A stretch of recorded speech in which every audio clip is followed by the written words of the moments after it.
Boa noite, pessoal. Espero que todos estejam bem. E hoje vamos ao nosso terceiro encontro virtual, Semeando e Cultivando a Vida por um Mundo Mais Sustentável. Então, para darmos início ao nosso terceiro encontro, eu vou compartilhar novamente com vocês os slides abrangendo a seguinte temática. Sustentabilidade, a chave para a manutenção da existência humana. Então, a gente vai falar hoje sobre como a sustentabilidade ela é o meio que pode garantir a nossa sobrevivência, a nossa vivência no planeta Terra.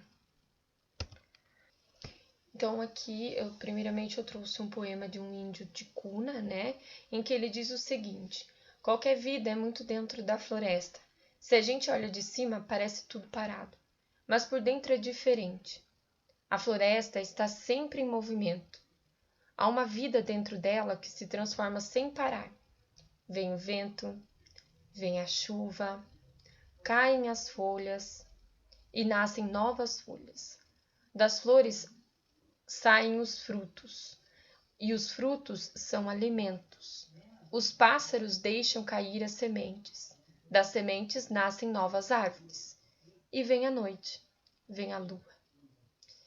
E vem as sombras que multiplicam as árvores. As luzes dos vagalumes são estrelas na terra. E com o sol vem o dia, e esquenta a mata, ilumina as folhas, tudo tem cor e movimento.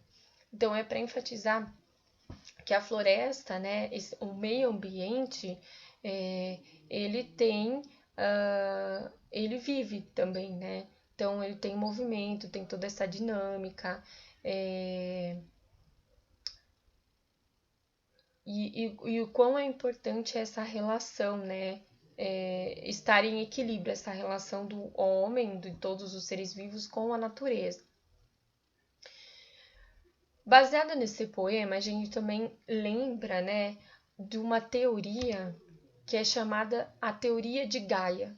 O que seria essa teoria? Essa teoria, né, teoria de Gaia, ela foi desenvolvida pelo astrofísico, né, o James Lockwood, em 1979, né, porque ele foi chamado em 1969, ele foi convidado pela NASA para investigar se tinha vida em outros planetas, né? Então, ele comparou as características de Marte, de Vênus, com as características da Terra. Então, essa teoria, que na verdade ele chama de teoria de Gaia, Gaia porque ele busca esse nome lá na mitologia grega romana, né? Referindo-se à deusa, a mãe da terra. Então, o Gaia seria a mãe terra, né? E é isso que ele utiliza, esse nome que ele utiliza da mitologia grega e romana para nomear a sua teoria, né? E a sua teoria, então, ela teve uma grande contribuição da bióloga Lynn Margulis. E, basicamente, o princípio da teoria de Gaia defende que a Terra, né, é um super organismo, né? Ou seja, ela é viva, ela é um organismo vivo, né? Ela consegue ter uma capacidade de controlar, né, a sua temperatura, a atmosfera e as outras características que propiciam a existência de vida na Terra, a habitação dos seres vivos na Terra. Bom, o James Lockwood, ele publicou vários livros, né, a respeito da sua teoria, mas aqui eu trago os dois livros em que ele faz uma alerta, né, A Vingança de Gaia, aqui ele traz essa preocupação, né, com os rumos da cultura dessa sociedade consumista, né,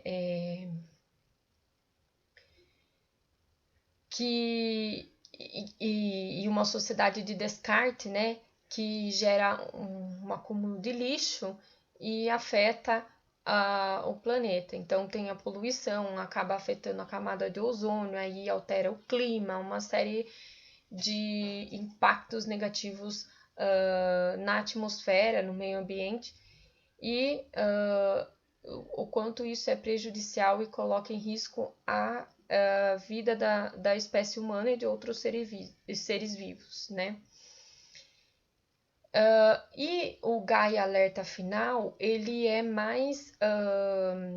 Então, nesse livro A Vingança de Gaia, além disso que eu já pontuei, apesar dos impactos, né, e dessa crítica a essa sociedade capitalista, consumista, ele tinha fé de haver maneiras de salvar o mundo de um colapso. Então aqui ele traz como uma alternativa, né, para salvar o mundo desse colapso, o desenvolvimento sustentável. Só que no seu último livro a respeito da Gaia, que é a Gaia Alerta Final, ele já é mais sombrio, né? A ponto de dizer que o homem ele abusou do planeta Terra e agora resta só ele arcar com as consequências. Ele foi muito criticado, né? A sua teoria ela foi muito polêmica. Muitos cientistas eles achavam a sua teoria poderia ser uma mitologia hippie, então eles eram descrentes, né? Mas se a gente for ver a biosfera da Terra, ou seja, o que é a biosfera da Terra? Essa é a esfera da vida, né? Que é composta por 3 subsistemas, que é a atmosfera, que seria o ar, né? Os gases, e que é responsável pelo clima, né? A hidrosfera, que seria as águas aqui, os rios, os lagos, os mares, as geleiras, enfim, que representa 70% da superfície da Terra, né? E a crosta terrestre ou a litosfera, que seriam as rochas, o solo. E a gente percebe que esse sistema terrestre ele é conjunto, ou seja, um subsistema ele está ligado em outro subsistema. Se tem a alterança na atmosfera, isso vai impactar na crosta terrestre, que vai impactar na hidrosfera, e assim sucessivamente.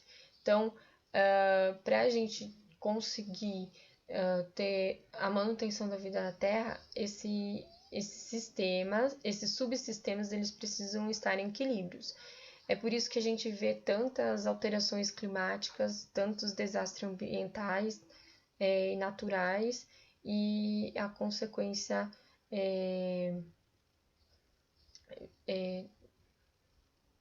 na vida dos seres humanos, né? E na existência da nossa espécie. Então a gente vê aqui que a Terra, sim, ela tem essas características, né? Essas composições que permitem a sua autorregulação, né? A autorregulação num clima que seja favorável e adequado para a vida dos seres vivos, a quantidade de água, né? Que é fundamental para a vida, e a crosta terrestre, né? Que é essa estrutura física e sólida do planeta Terra. certo? Então, a gente pode trazer como essas condições, né, essas características da Terra, né, além do que a gente já viu, um resumo ali da biosfera, né, e os seus subsistemas, é a presença da água, né, na superfície, o oxigênio, é um planeta que recicla carbono, né, que é um dos gases que apresenta, que retém calor na superfície e deixa a superfície, né, hospitaleira para a vida. Então, e ela circulou há 40 mil anos, esse elemento, através das rochas, né, do solo, da atmosfera e dos oceanos, né, através da movimentação das placas tectônicas, por exemplo. Temos a camada de ozônio, né, que é aquela que protege contra os raios ultravioleta, né, que são os raios nocivos à nossa sobrevivência, né. Temos a Lua para estabilizar as rotações dos eixos, que conforme a Terra ela faz esse movimento de rotação, ela balança enquanto gira, né? E isso pode afetar no clima. O que permite essa estabilização e ter menos oscilação é a atração da Lua, né? Aí temos as superfícies diversificadas, que apresenta vários relevos, né, pensando na movimentação das placas tectônicas, e assim consegue promover uma maior quantidade, né, de espécies, né, uma maior biodiversidade. Temos um campo magnético que desvia tempestades solares e a Terra ela fica numa distância adequada, não tão próxima ao Sol, né? E nem tão longe ao Sol. Bom, aqui eu trouxe um vídeo, né, do National Geographic, que vai falar um pouco mais sobre esse sistema terrestre, né, e as características da Terra que propiciam a manutenção e a existência da vida. Earth, the only planet known to maintain life, a product of scientific phenomena and sheer chance. This blue speck in space holds the past, present, and future of our very existence. Approximately 4.5 billion years ago, the Earth formed from particles left over from the creation of our Sun. Gravity drew these particles together to form pebbles, which then formed boulders and eventually the Earth. At its heart is a solid inner core covered by a liquid outer core. Above this sits the mantle made of flowing silicate rocks and a rocky crust.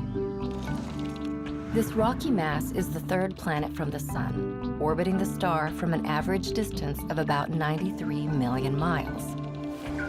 It's close enough to the Sun to be warm, unlike the cold gas giants, but not so close that its surface is exposed to extreme heat and solar radiation, as is the case with Mercury. Earth's unique position in the solar system allows it to house phenomena yet to be found anywhere else in the universe, particularly liquid surface water and life. According to one theory, much of Earth's water is as old as its rocks, both of which having formed during the Earth's earliest days. Because of Earth's unique distance from the Sun, the planet is able to contain water in all of its forms, liquid, ice, and gas, rather than have them permanently frozen or evaporated into space. But Earth is the only known place in the universe with liquid water on the surface, thereby having unique cascading effects on the planet. It hydrates the land, helping create nutrient-rich soil. It collects and pools to form oceans and freshwater systems. And it cycles upward to add moisture to Earth's protective atmosphere. And where there is liquid water, there is life. About 3.8 billion years ago in Earth's oceans, primitive life existed in the form of microbial organisms. They, in the ensuing billions of years, gave rise to a range of more advanced life forms that thrived in Earth's seas, lands, and skies. As the only world known to harbor life, Earth's biodiversity is expansive in nature. An estimated 1.5 million species of plants, animals, bacteria, fungi, and others have been cataloged, with potentially millions, if not billions more, yet to be discovered. Home to life and fueled by water, Earth houses a unique global ecosystem, as curious and as grand as the astronomical events that made them possible.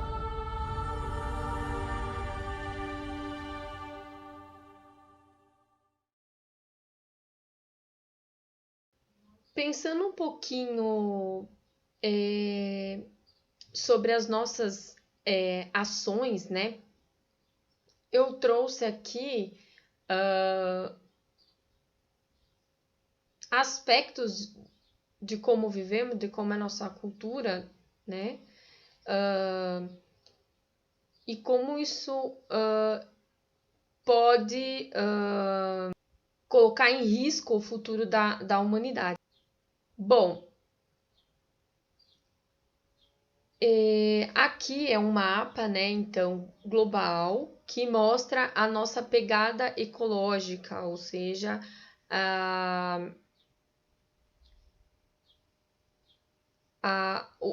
o consumo, né? O quanto a gente está consumindo e qual é o tamanho das marcas que a gente está deixando no planeta, em relação ao consumo, no caso. E a gente vê aqui que a pegada ecológica, ela excede, e inclusive nesse mapa ele foi evidenciado, né, que desde 1970 ela excede a taxa de regeneração da Terra. Bom, dando continuidade, esse é um outro gráfico que eu trouxe, também emitido pelo relatório Vivo, do Planeta Vivo, né? Em 2020. E aqui a gente consegue ver a enorme degradação, né? Que a gente já ocasionou nesses séculos. Bom, aqui também trouxe duas imagens que apontam o quê? Quantos planetas Terra seria necessário em relação ao consumo da sociedade, né? Então a gente percebe aqui que um planeta não é suficiente em relação a essa cultura do consumismo, né? Esse sistema econômico capitalista que promove e incentiva esse consumismo, essa cultura do descarte, né? Olha a gravidade do que a gente está vivendo, né? E do que a gente ainda tem por enfrentar, que coloca esse risco na nossa espécie, né? A extinção da espécie humana. Dando continuidade, eu trago agora a reflexão sobre a sustentabilidade ser o imperativo para um futuro possível.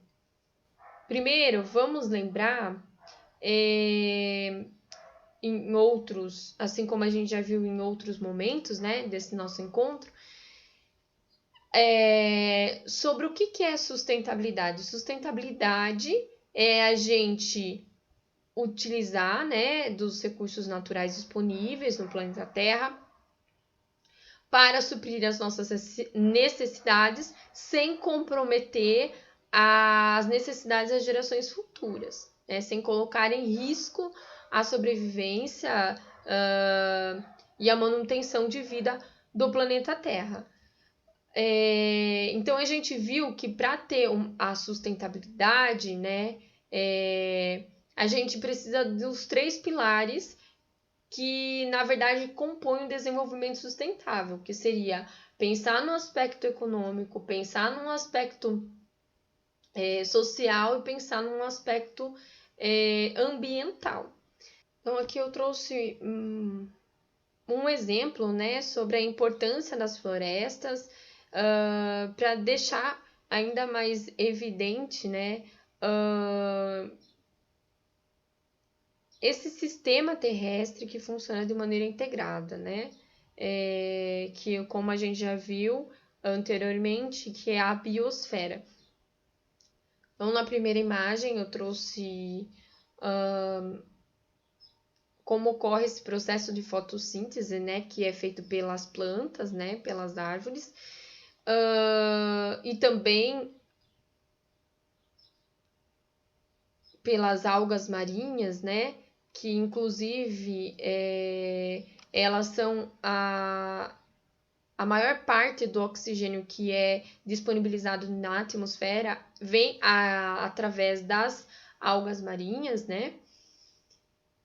Mas, em resumo, a fotossíntese, ela possibilita o quê? Essa purificação do ar, porque nesse processo as plantas, elas absorvem o dióxido de carbono, né, o CO2, que é emitido pela nossa respiração, pela queima de combustíveis fósseis, né, como por exemplo a gasolina, e liberam o oxigênio para a atmosfera, que vai purificar o ar. E nessa segunda imagem eu trouxe esse ciclo da água, né, que mostra também a importância das florestas, das vegetações que, ao transpirarem, colaboram, né, contribuem para que esteja essa umidificação do ar e essa condensação. Dando continuidade, então vemos aqui os benefícios das árvores, né, das florestas. Elas produzem o oxigênio, que é essencial para a nossa sobrevivência, né, que é o ar que a gente precisa para respirar, e elas absorvem o CO2 da atmosfera. Elas filtram o ar, então, que eu já comentei, e vai reduzir a poluição. Elas absorvem até 70% da água da chuva, né? E isso vai reduzir os riscos de enchente, vai liberar a umidade no ar, como eu já falei também, garantem sombra, né? É um abrigo para inúmeras espécies de animais, ela evita a erosão do solo, né? Regulam as chuvas, como eu já enfatizei, e também ajuda a reduzir a temperatura do ambiente, né? Pensando nessas questões, a gente precisa, então, tornar-se um ecocidadão, né? Precisamos praticar ações mais sustentáveis, que cuidem do meio ambiente como um todo, nos seus aspectos sociais, econômicos e ambientais, né? Só assim a gente vai conseguir sobreviver e garantir a continuação da nossa espécie aqui no planeta Terra. Bom, algumas ações. O voto consciente, né? Então, a gente eleger representantes que estejam preocupados, né, com as questões ambientais, né, com a melhor qualidade de vida, né,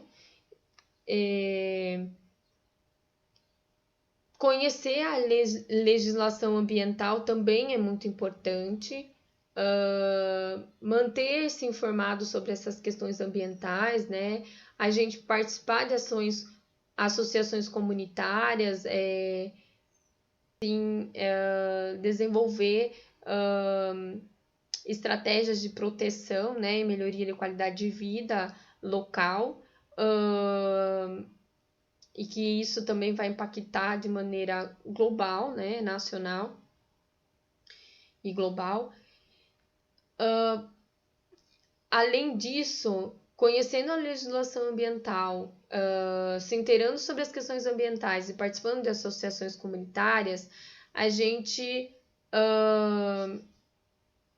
exerce os nossos direitos e a nossa cidadania.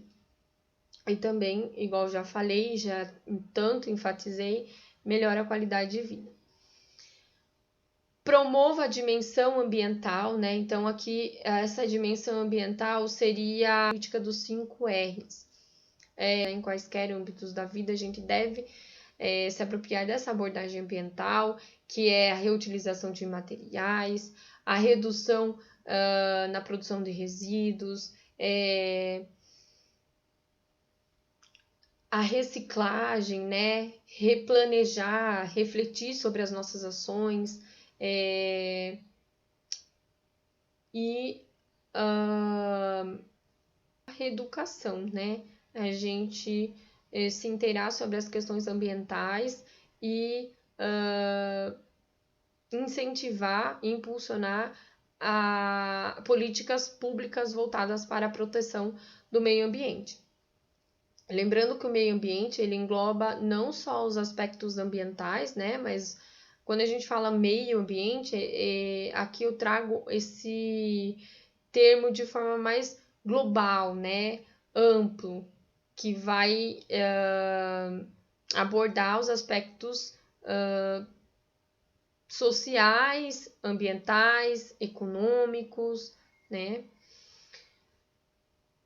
Bom, aí a gente vê que a gente também precisa cuidar da vegetação, das florestas, né?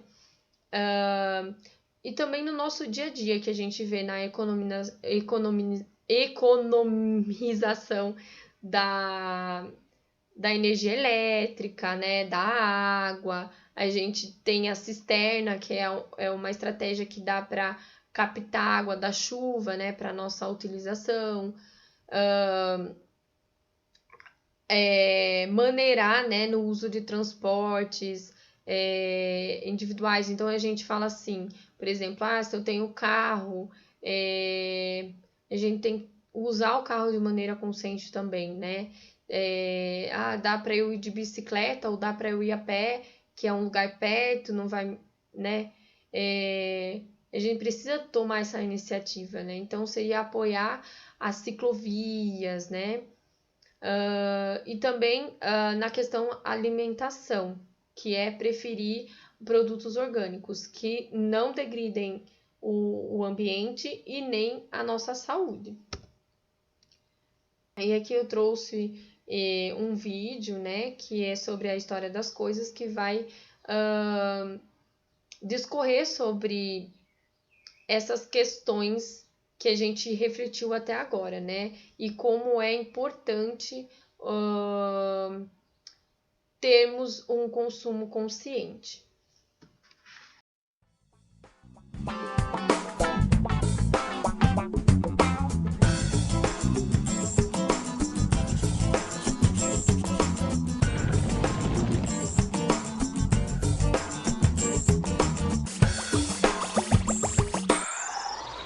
Você tem um deste?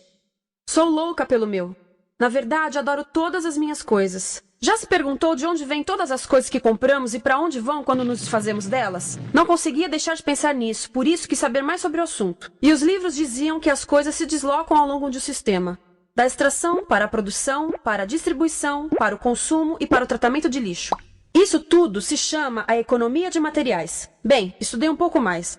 Eu passei 10 anos viajando pelo mundo, atrás de pistas de onde vêm as nossas coisas e para onde vão. E sabe o que eu descobri? Esta não é toda a história. Falta muita coisa nessa explicação. Em primeiro lugar, neste sistema parece que está tudo bem, sem problemas. Mas, na verdade, é um sistema em crise, porque trata-se de um sistema linear. E nós vivemos num planeta finito. E não se pode gerir um sistema linear num planeta finito, indefinidamente. Em todas as suas etapas, este sistema interage com o mundo real. A vida real não acontece numa página em branco. Interage com sociedades, culturas, economias, o ambiente. E durante as etapas, a vida vai se chocando contra seus limites. Limites que aqui não vemos porque o diagrama está incompleto. Então, voltemos atrás para preencher alguns espaços e ver o que falta. Uma das coisas mais importantes em falta são as pessoas. Sim, pessoas. As pessoas vivem e trabalham em todas as etapas desse sistema, onde algumas são um pouco mais importantes que outras. Algumas têm maior poder de decisão. Quem são elas? Comecemos pelo governo. Meus amigos dizem que eu devia usar um tanque para simbolizar o governo, e isso é uma realidade em muitos países, e cada vez mais também no nosso. Afinal, mais de 50% dos nossos impostos vão para os militares. Mas vou usar uma pessoa para simbolizar o governo, porque acredito nos valores e na visão de que o governo deve ser das pessoas, pelas pessoas, para as pessoas. A função do governo é olhar por nós, cuidar de nós. Esse é o seu trabalho. Depois vem as corporações. O que leva as corporações a parecerem maiores que o governo é porque elas são maiores que o governo. Atualmente, entre as 100 maiores economias da Terra, 51 são corporações. À medida que as corporações foram crescendo, em tamanho e poder, assistimos a uma pequena mudança no governo, como se estivessem mais preocupados com o bem-estar deles do que com o nosso. Muito bem, então vejamos o que mais falta nessa imagem. Começaremos pela extração, que é uma palavra pomposa para exploração de recursos naturais, que por sua vez é uma palavra pomposa para destruir o planeta. A verdade é que cortamos as árvores, arrebentamos as montanhas para extrair os metais, consumimos toda a água e exterminamos os animais. Aqui enfrentamos o nosso primeiro limite. Estamos ficando sem recursos naturais. Estamos utilizando demasiados materiais. Sei que isto pode ser difícil de ouvir, mas é a verdade. Por isso temos que lidar com isso. Durante apenas as 3 últimas décadas, foram consumidos 33% dos recursos naturais do planeta. Desapareceram. Cortamos, minamos, perfuramos e destruímos o planeta tão depressa que estamos debilitando a capacidade do planeta para sustentar o nosso modo de vida. Aonde eu vivo, nos Estados Unidos, resta-nos menos de 4% da nossa floresta original. 40% dos cursos de água estão impróprios para o consumo. E o nosso problema não é apenas estarmos utilizando demasiados recursos, mas o fato de estarmos utilizando mais do que a nossa parte. Temos 5% da população mundial, mas usamos 30% dos recursos mundiais. Se todos consumissem ao ritmo dos Estados Unidos, precisaríamos de 3 a 5 planetas. E sabem uma coisa? Só temos um. Então, a resposta do meu país a essa limitação é simplesmente ir tomar dos outros. Este é o terceiro mundo, que alguém dirá tratar-se apenas de uma expressão para designar o local para onde foram as nossas matérias-primas. E o que é que acontece? A mesma coisa, destruição do local. 75% das zonas de pesca do planeta estão sendo exploradas ao máximo ou além da sua capacidade. Desapareceram 80% das florestas originais do planeta. Só na Amazônia perdemos 2.000 árvores por minuto, o equivalente a um campo de futebol por minuto. Então, e as pessoas que vivem aqui? Bem, de acordo com esses sujeitos, eles não são donos desses recursos, mesmo que vivam lá há gerações. Não são donos dos meios de produção, nem compram muitas coisas. Nesse sistema, quem não possui nem compra muitas coisas não tem valor. A seguir, as matérias-primas seguem para a produção, aonde utilizamos energia para misturar químicos tóxicos com recursos naturais para produzir produtos contaminados com tóxicos. Há atualmente no comércio mais de 100.000 químicos sintéticos. Apenas um punhado foi testado para avaliar o seu impacto na saúde, e nenhum foi testado em relação aos impactos sinérgicos na saúde, ou seja, a interação com todos os outros químicos aos quais estamos expostos diariamente.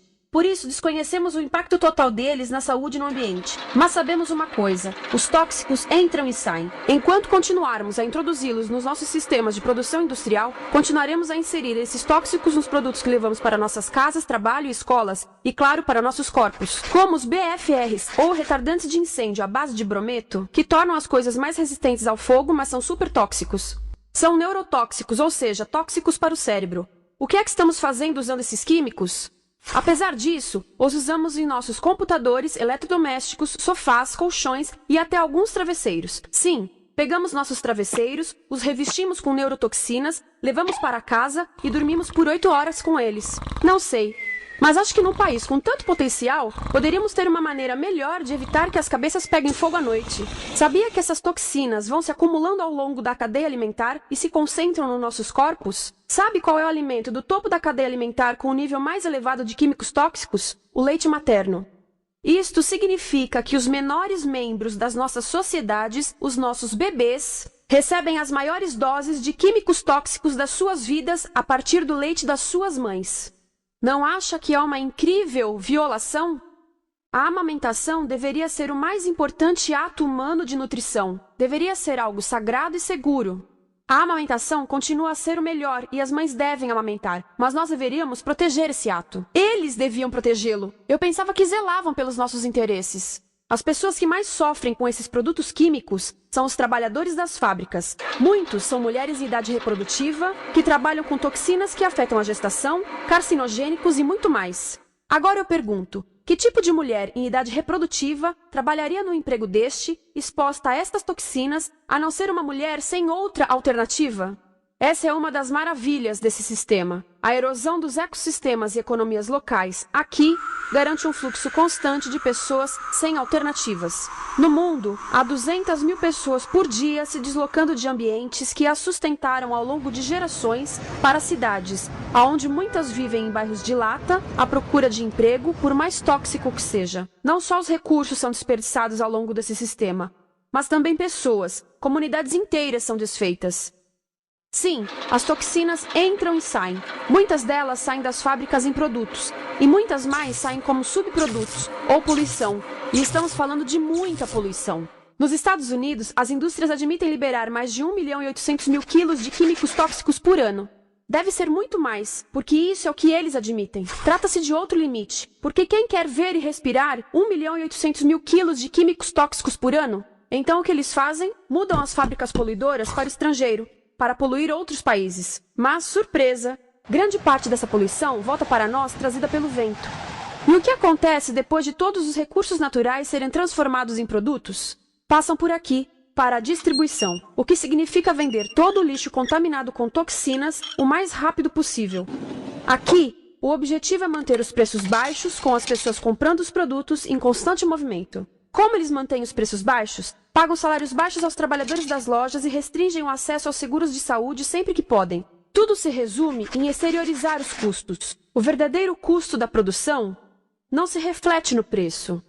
Em outras palavras, não pagamos aquilo que compramos. Outro dia estive pensando nisto.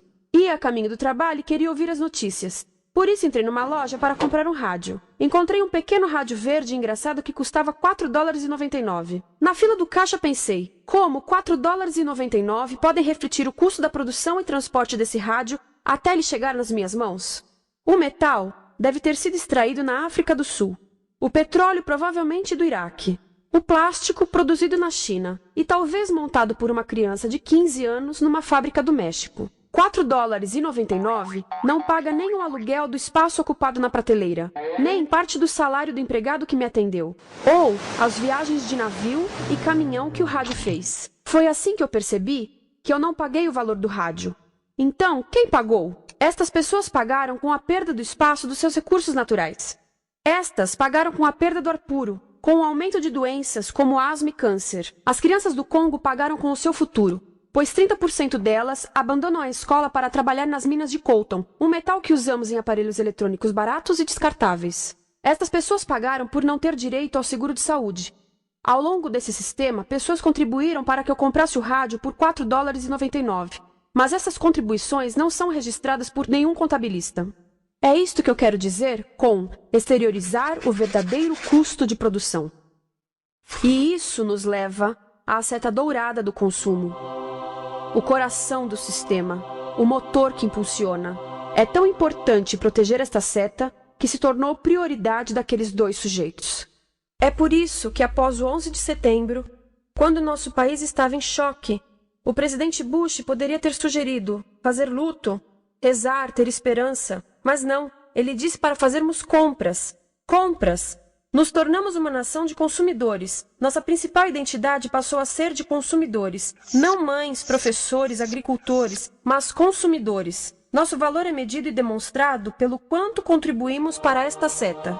Quanto consumimos. Não é isso que fazemos? Compramos, compramos, compramos. Manter os produtos circulando. E como circulam?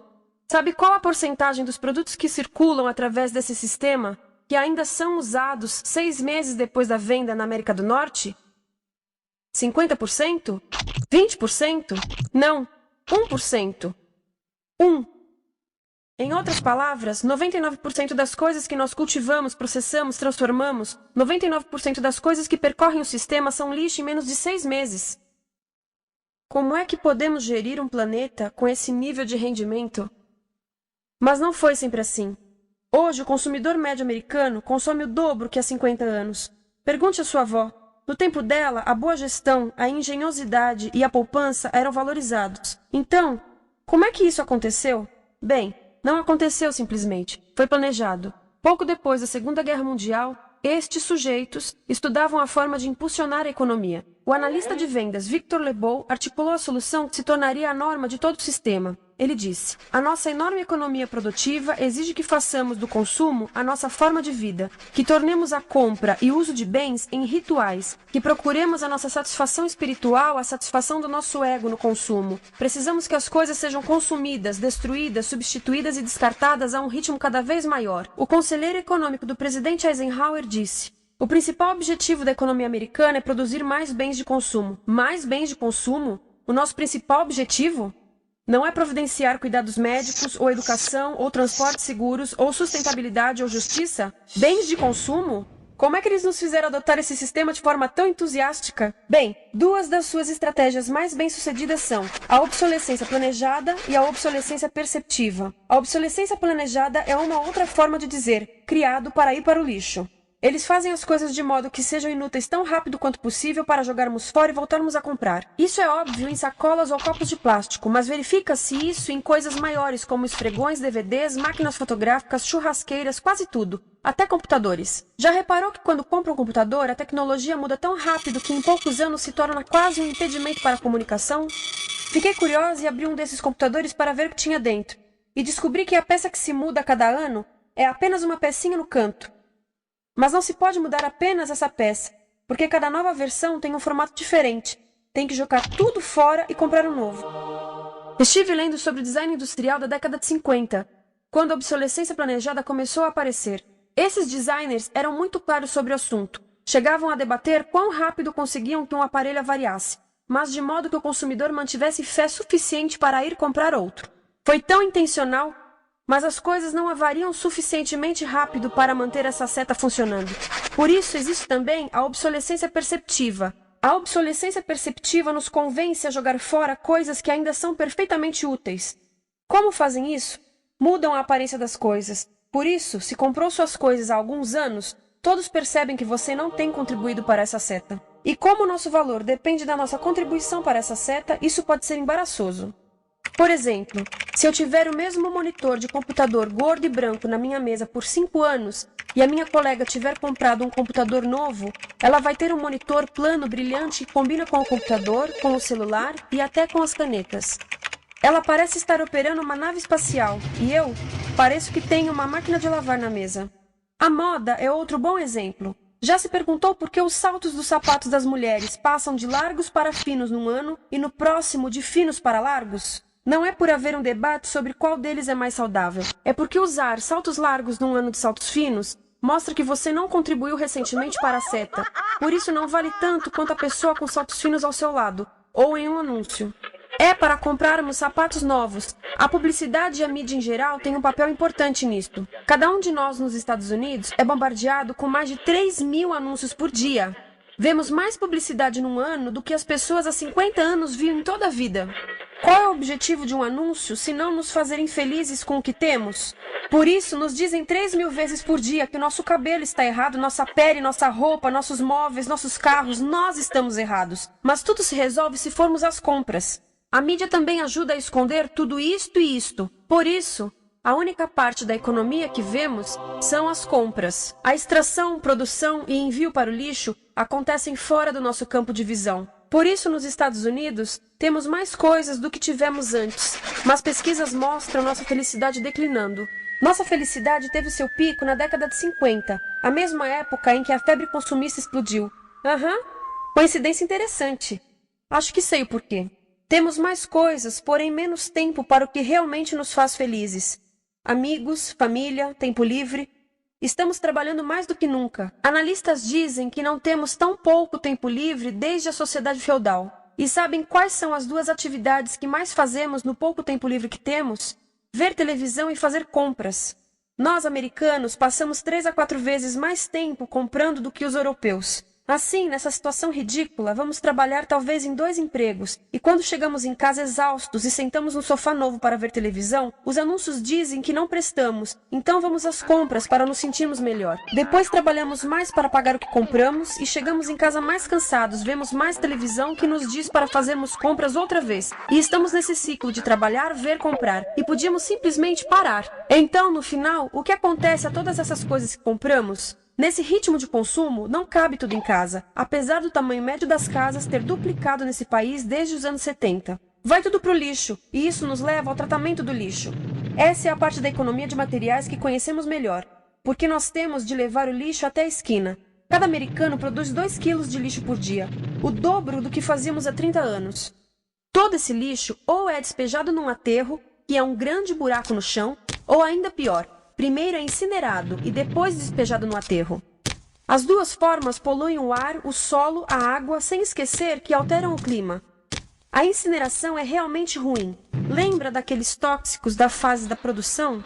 Bem, queimar o lixo libera esses tóxicos no ar. Pior ainda, produz supertóxicos novos, como a dioxina. A dioxina é a substância mais tóxica feita pelo homem, e os incineradores são a principal fonte de dioxina. Isso significa que podemos parar a principal fonte da mais tóxica substância conhecida e feita pelo homem, simplesmente parando de queimar o lixo. E podemos parar hoje. Algumas empresas não querem criar aterros e incineradores aqui. Por isso, também exportam os resíduos. Então, e a reciclagem? A reciclagem ajuda? Sim, a reciclagem ajuda. Ela reduz o lixo nessa extremidade e depois reduz a pressão para minerar e colher mais nessa extremidade. Sim, todos devemos reciclar, mas reciclar não é o suficiente. Reciclar nunca será suficiente por 2 razões. Primeiro, o lixo que vem das nossas casas é apenas a ponta do iceberg. Para cada saco de lixo que deixamos na esquina, 70 sacos de lixo são criados anteriormente, só para fazer o lixo desse saco que deixamos na esquina. Assim, mesmo que pudéssemos reciclar 100% do lixo das nossas casas, não se chegaria ao coração do problema. Além disso, grande parte do lixo não pode ser reciclado, ou porque contém demasiados tóxicos, ou porque é criado de início para não ser reciclável. Como aquelas caixas de suco, que têm as camadas de metal, papel e plástico, todas coladas. Não dá para separar essas camadas para reciclá-las. Como se vê, é um sistema em crise. Por todo o percurso, estamos batendo em limites, do clima em mudança ao decréscimo da felicidade. Simplesmente não está funcionando. Mas a parte boa de um problema tão generalizado é haver tantos pontos de intervenção. Há pessoas trabalhando aqui salvando florestas, e aqui na produção limpa. Pessoas trabalhando em direitos do trabalho, em comércio justo, em consumo consciente, no bloqueio de aterros e incineradores. E muito importante, em recuperar o nosso governo, para que seja realmente pelas pessoas e para as pessoas. Todo esse trabalho é criticamente importante, mas as coisas vão realmente começar a se mover quando enxergarmos as ligações, quando enxergarmos o panorama geral. Quando as pessoas ao longo do sistema se unirem, poderemos reivindicar e transformar esse sistema linear em algo novo, um sistema que não desperdice recursos ou pessoas, porque aquilo de que precisamos nos livrar é da antiga mentalidade de usar e jogar fora. Há uma nova escola de pensamento nesse assunto, e é baseada em sustentabilidade e equidade, química verde, 0 resíduos, produção em ciclo fechado, energia renovável, economias locais vivas. Já está acontecendo. Há quem diga que é irrealista, idealista, que não pode acontecer. Mas eu digo que quem é irrealista são os que querem continuar pelo velho caminho. Isso é que é sonhar. Lembre-se que a velha forma não aconteceu por acaso. Não é como a gravidade que temos que conviver. As pessoas a criaram, e nós também somos pessoas. Por isso vamos criar algo novo.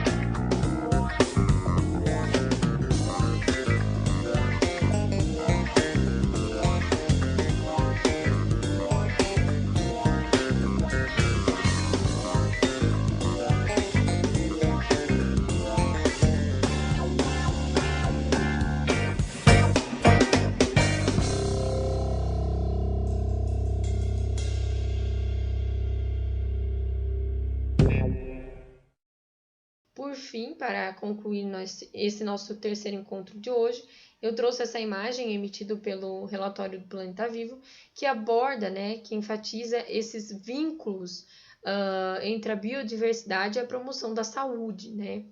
Então, aqui a gente vê que desde a medicina tradicional, né, que teve remédios fitoterápicos, né, à base de planta, né? Ela proporciona também uma saúde mental, né? A nutrição,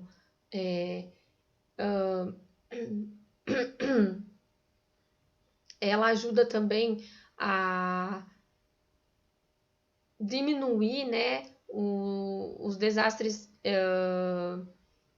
naturais, como a erosão, como a gente já viu. Ela melhora a qualidade do ar, né?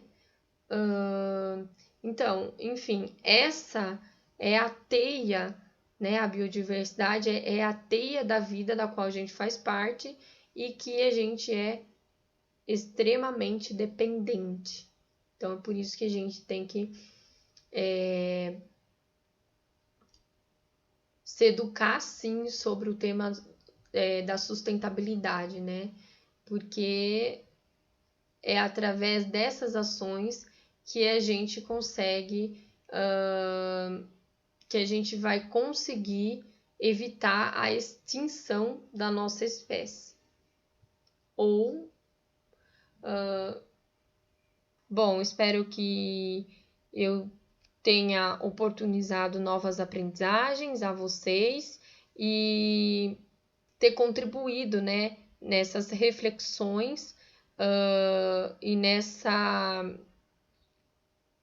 transformação, né, em referência às ações e os comportamentos de cada um no meio ambiente. Espero vocês amanhã, dia 13,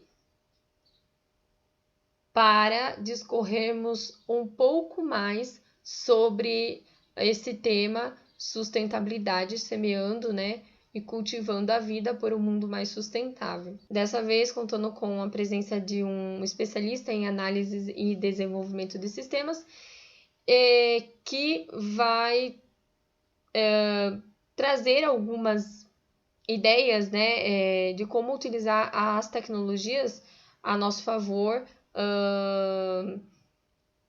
no desenvolvimento de um negócio sustentável. É isso, aguardo vocês então amanhã. Boa noite.